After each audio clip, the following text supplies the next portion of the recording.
Show. They're from New York City, New York, and they apparently can't follow directions. Back up, you guys.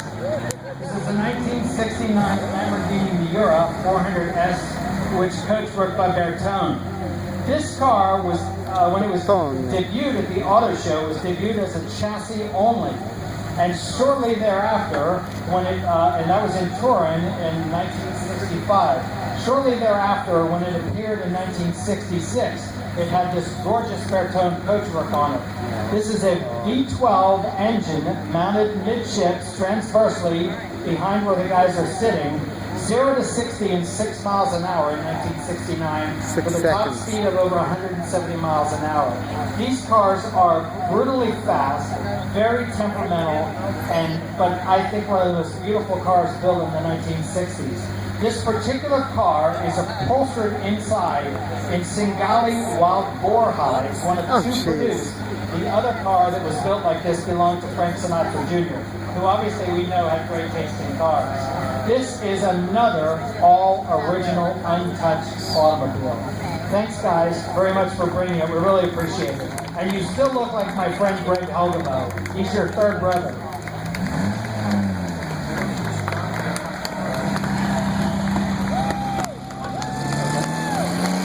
Next car is the winner of a Dawn of New Era Award for the best post-war car.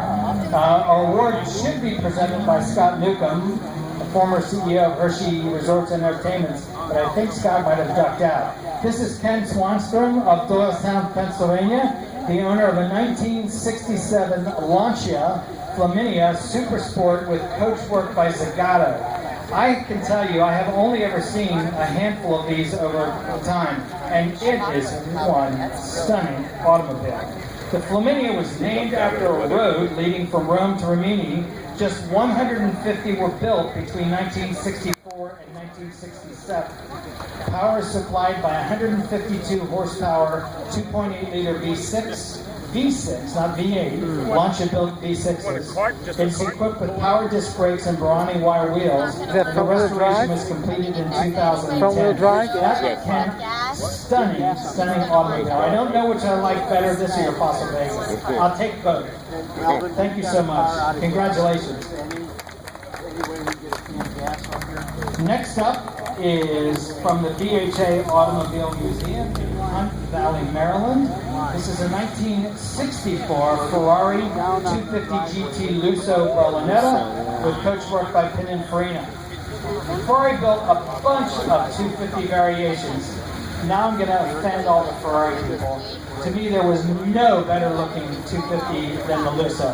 This car had just elegant, very delicate, almost feminine lines to it. Car and Driver named it the best sports GT, over $6,000 in 1964. $6,000 might buy one of the Barani wire wheels today. Times have changed. It is one of 350 produced between January of 1962 and August of 1964. And tell George thank you so much for bringing the car and sharing it with us. Lovely, lovely automobile. Great car.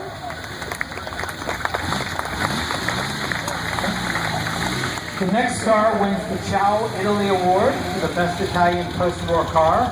It is sponsored by the Delaware Valley Concrete, and Mario Filiberto will present the car.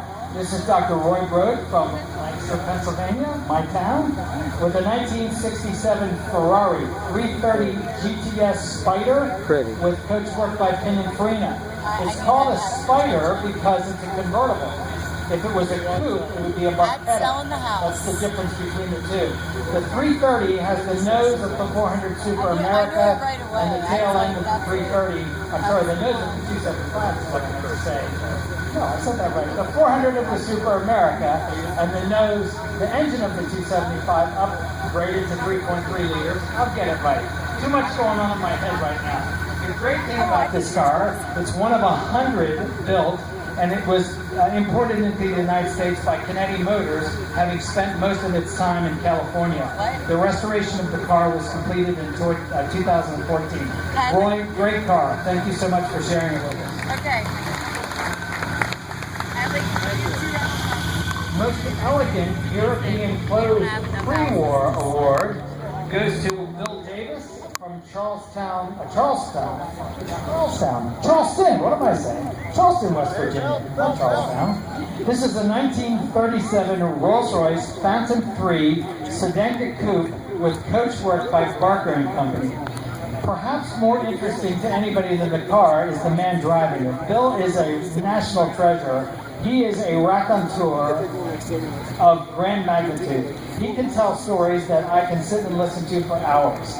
This is one of just 719 Phantom 3s that were sent to the United States, or 719 produced through 1939. Bill is just the third owner of this car, having purchased it from Mills Lane in 1967. It was Lane who sent the car back to Rolls-Royce's London depot in 1961 and 1962 for restoration with what Bill refers to as then a blank check. Interestingly enough, at that time, a second spare tire was added on the front fenders, and the colors were changed to their current combination. The really cool thing about the colors on this car, they were chosen by Count Alexis de Sosnowski. So if anybody knows, some of the great designs of the 1930s were created by Sosnowski. Well, that particular car is chosen by that. Congratulations, Bill.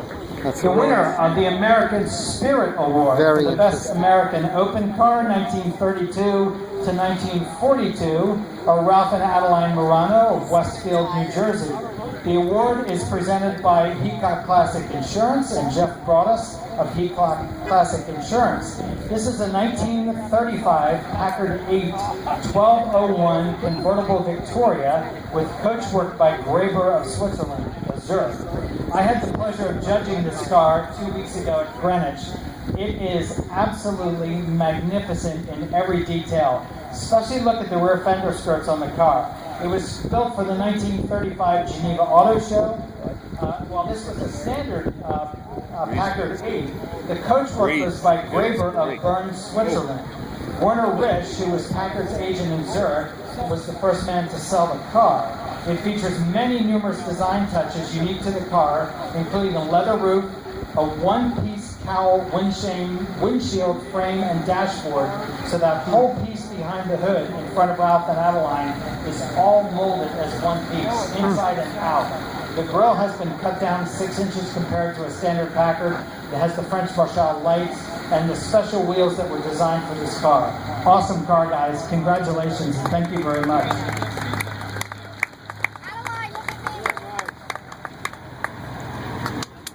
The winner of the American Spirit Award for the Best American Closed Car, 1920 to 1931, is Richard Amuso from Jackson, New Jersey.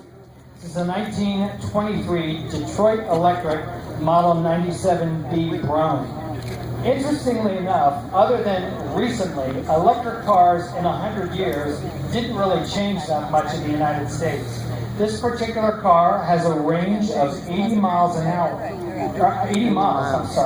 with a top speed of about 20 miles per hour. Most of its life was spent in an auto museum, and it was incorrectly restored, and Richard properly restored the car, which was completed in October 2014. It is known as a China closet design because if you look at the car, it looks very much like a hutch or a China closet that you can see in your dining room. You'll notice he's also not driving the car with the steering wheel, he's driving with a tiller. If you've ever attempted to drive a car with a tiller, it is not intuitive. I think that's the best way to describe it. Awesome, awesome car, and thank you for preserving an electric car, which oftentimes do not get restored. Wonderful car. Congratulations on your award. Rev it up, rev it up. Do a pop wheelie. This is Steve Binney from Portsmouth, New Hampshire. It's not Steve Binney. We'll come back to that in a moment. This is a 1923 Bentley 3-liter Speed Sports Touring with coachwork by Chalmer and Hoyer. The Bentley of the 1920s was a painstakingly crafted vehicle. The chassis frames were supplied by outside contractors. The balance was fabricated by the Bentley folks on site at Cricklewood. Bentley produced about 300 cars annually, or about 6 to 7 cars a week. At such a small rate, Production costs were high, cash flow very little, and ultimately led to Bentley being acquired by Rolls-Royce in 1931. Like Rolls-Royce, Bentleys were all coach-built cars, and at the time, roughly 120 coach-built cars or coach builders were used by Bentley. This particular car is one of 1,700 3-liter Bentleys built, powered by a 3,000cc single overhead cam 4-cylinder engine. Rupert and Eric from Bonham, thanks guys very much for bringing the car to us. We really appreciate your participation. Is that correct? 4-cylinder? This is one of our judges, and the I don't gentleman think who so, corrected no. my very poor Italian. This is Frank Campanelle of Orchard Lake, Michigan. This is a 1969 Farrago CF428 coupe with coachwork by Bergeria, I think if I'm saying that correct. Paul Farrago is a Detroit resident, an Italian-born mechanic, a stylist, racer, and car builder, and was a Chrysler engineer and friend of Virgil Eggstone. He supervised the construction of the Chrysler Ghia prototypes, one of the Ghias you saw earlier, and chose to design this car on a Pontiac Grand Prix chassis. It was jointly founded by Farrago and Pajola, a designer Ghia, and in prototype fashion, just one of these were built. C notes the C name, F notes the F name, and 428 signifies the displacement of the Pontiac engine that's under the hood. Standard Pontiac fare underneath. However, you've got to look at these tires and wheels. It is unbelievable that these tires, they had special molds, obviously, and the special wheels just for this car. It's a magnificent car, and it's really special that it's your family's car, and you've kept it in such beautiful condition. Frank, thank you very much. The most impressive limited production car is owned by Charles and Lisa Musto from 40 Fort, Pennsylvania. This is a 1958 dual Ghia convertible. Dual Ghia is a really interesting vehicle. Eugene Casserole, pronounced just like what you make in a one-dish item. Eugene Casserole was Chrysler's transporter at the time, and he fell in love with the Dodge Fire Arrow concept car. So he approached the powers that be at Chrysler to build the car. So underneath this is a Dodge chassis with a Dodge Red Ram Hemi engine. The chassis were sent to Europe. They were bodied there, brought back to the United States. There were about 100 of these built. They are incredibly collectible. And the interesting thing about them, perhaps more than anything else, these were about $7,600, $7,700 for new. And this was the Hollywood hit car. Rat Pack all drove these. Dean Martin, Frank Sinatra, Peter Lawford, Sammy Davis Jr., Joey Bishop, all had dual Ghias. And at the time, a journalist said, if you couldn't afford a Rolls-Royce, or you couldn't get a dual Ghia, you bought a Rolls-Royce. Wonderful car, spectacular automobile. Thank you for sharing. The most elegant pre-war, most elegant American open pre-war car is owned by Judge Joseph Ray and Margie Cassini of West Orange, New Jersey, the owners of a 1931 Duesenberg Model J Tourster, or Durham Tourster. Most classic cars, when you say the name, there's a comma, and then you say the name of the coach builder. This particular car, the name of the coach builder was actually used as part of the name of the automobile, so it was called a Durham Tourster. Durham was of Rosemont, Pennsylvania, near Philadelphia. It was the longest surviving coach builder in the United States, building bodies from 1887 through 1974. If you know where Algar Ferrari is in Durham, in Rosemont, Pennsylvania, that is the former Durham Body Works. This particular customers, I should say, of the Durham Tourster included film star Gary Cooper and comedian Joe E. Brown. In total, Durham bodied 16 chassis for the Duesenberg, including, I believe, 8 Durham Toursters. Is that correct? This is one of those cars. They recently redid this car, and I think it is just exquisite, the color combination. Margie, you get the credit for that? Caroline, Margie? You've got good taste, Caroline. Congratulations, you guys, and thank you so much for always sharing your great cars with us.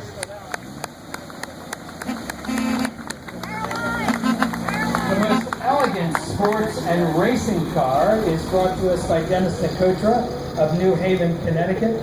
This is a 1929 Alfa Romeo 6C 1700 SS. This is a GT car, which is termed the SS, meaning it's a super sport or super spinto, as it would be called in Italian.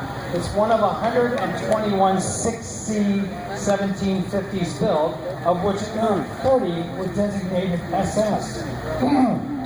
A 1750 was first driven by Giuseppe Campari, the owner of the Aperitif family, and won the 1929 Mille Miglia. This particular car has known history from new. It retains its chassis and engine as it was built, along with its handmade body built in the 1930s. It was restored in 2013. That is a magnificent automobile. We're so glad they're here with that car today.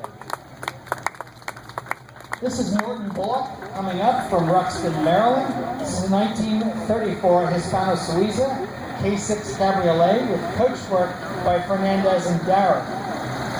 Hispano was originally a Spanish company, later became French. They produced cars from 1904 to 1938. This was the first car to offer servo-assisted brakes, or power brakes, and Henry Royce was so impressed that he bought under license the rights to have these brakes in a Rolls Royce. Oh my God! This particular car was coachworked by Fernandez and Darrow. So touchy. Fernandez was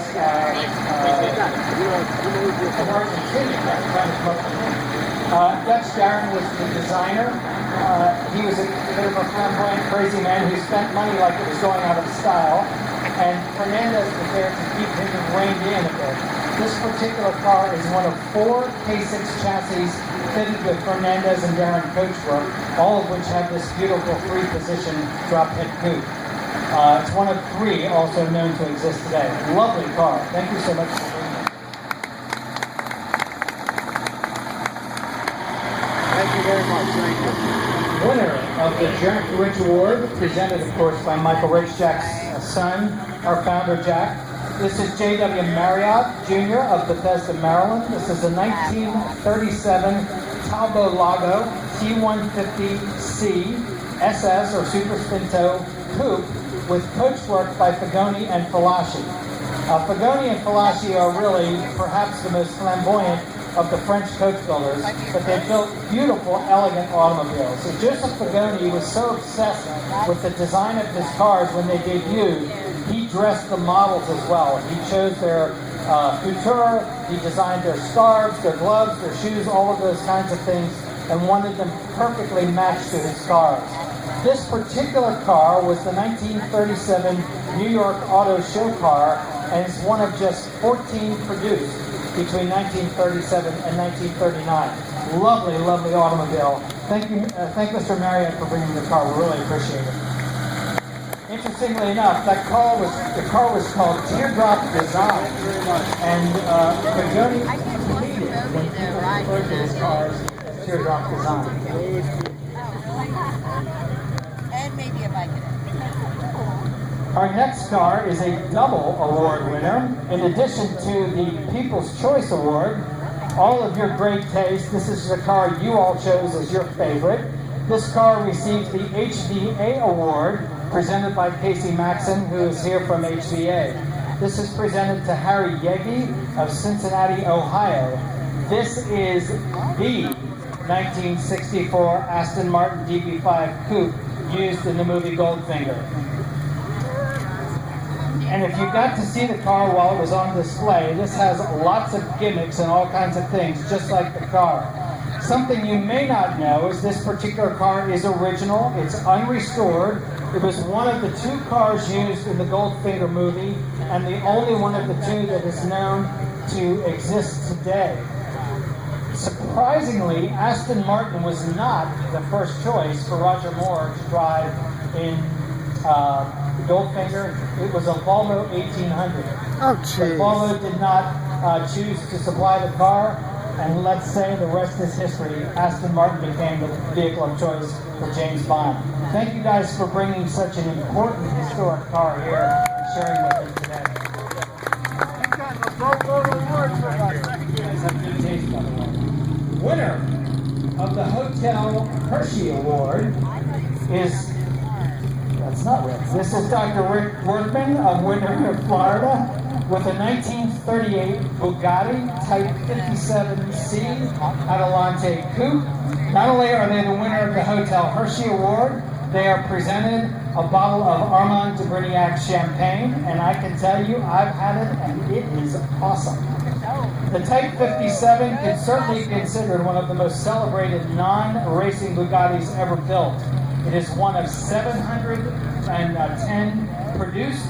There were 4 body designs that were actually designed by Jean Bugatti, which was Ettore Bugatti's son. He had exquisite design sense and great taste in automobiles, and the Type 57 was the beneficiary of his designs and coachwork. This is one of 17 Type 57C Adelante coupes built between 1936 and 1939. It features an aluminum body stretched over a wooden structure, and it's powered by a Bugatti Straight 8 with a Roots supercharger, producing 210 horsepower, which was a lot of horsepower in 1938. It's a stunning automobile, and thank Dr. Rick so much for always sharing his cars with us. We really appreciate it. Thank you.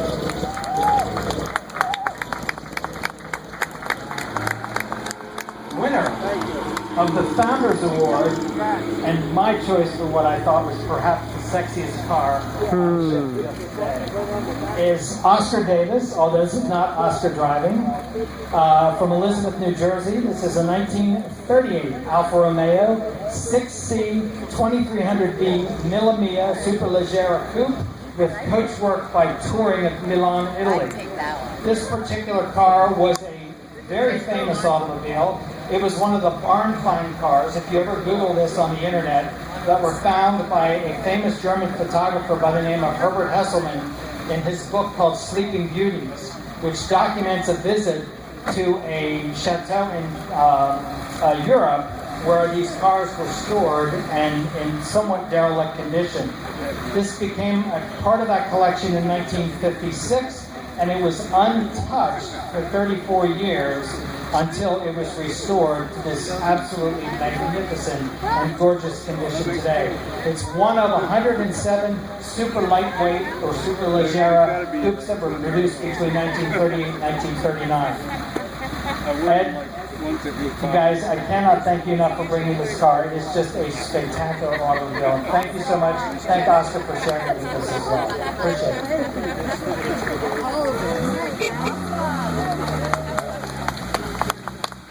The Cassinis were kind enough to bring us a second car, which you saw as our poster car. And once again, I told you earlier, Ray Dietrich never, ever made a bad-looking car or designed an unattractive automobile. This is owned by Joseph and Margie Cassini of West Orange, New Jersey. It's a 1934 Packard 12 convertible Victoria with designed by Ray Dietrich. These were called individual customs by Packard. They were actually custom done in the Packard factory, designed by Ray Dietrich, who was designing cars for Packard at the time. There were 10 to 12 of these known to be built. You'll see it has the Victoria coachwork with the extra long roof line covering and blanking out the rear seat. It has the double spare tire on the back rather than having them on the front fenders, and those wonderful louvers that gave the car such a rakish design. This particular car is again a V12 Packard, and it is powered, was in excess of $7,000 when new in 1934. That is one good-looking car. Thank Joe and Margie for bringing it. Just a beautiful automobile. No, that's my car. Okay. And our last, but certainly not least, award, Best in Show, as chosen by our judges here at the Elegance. And it is a triple award winner. It is the Best in Show of Mark Hyman of St. Louis, Missouri, with the 1948 Daimler DD36 Green Goddess Drophead Coupe with coachwork by Hooper. It's the biggest back end I ever seen.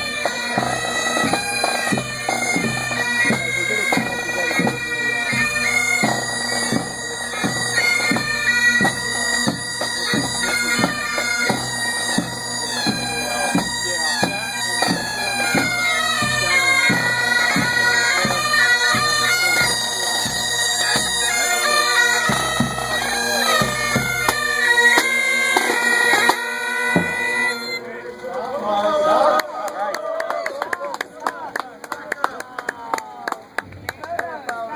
Mark, don't get excited. You can't leave yet. And this is also a cue for all of our event photographers to please come forward. This car is a triple award-winning automobile.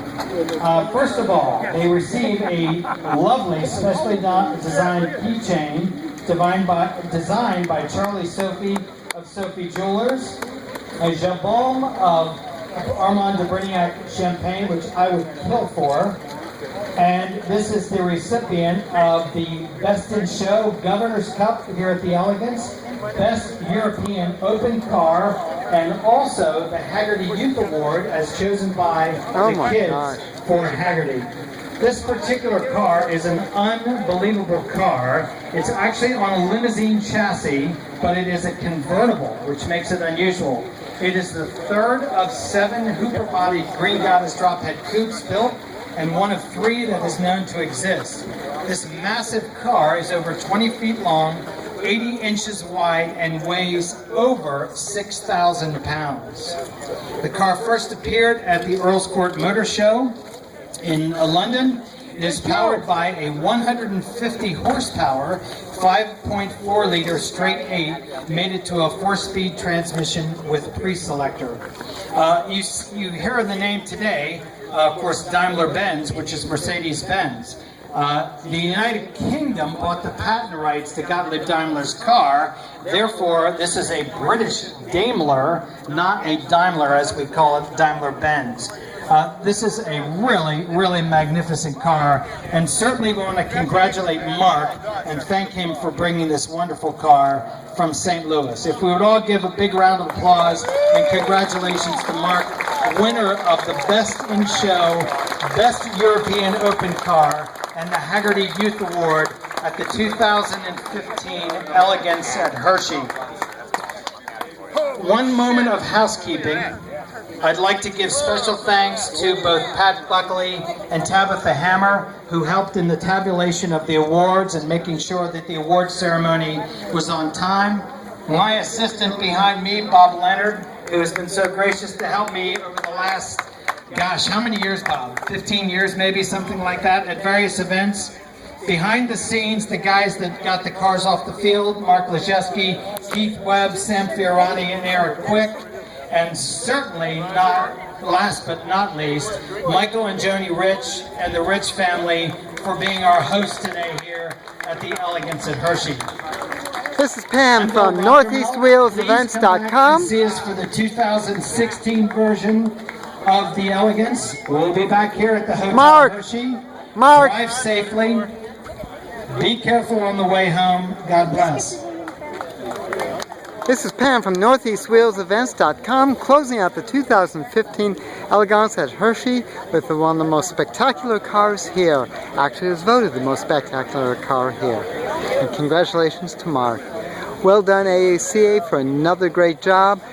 Make sure you watch NortheastWheelsEvents.com for all the events like this.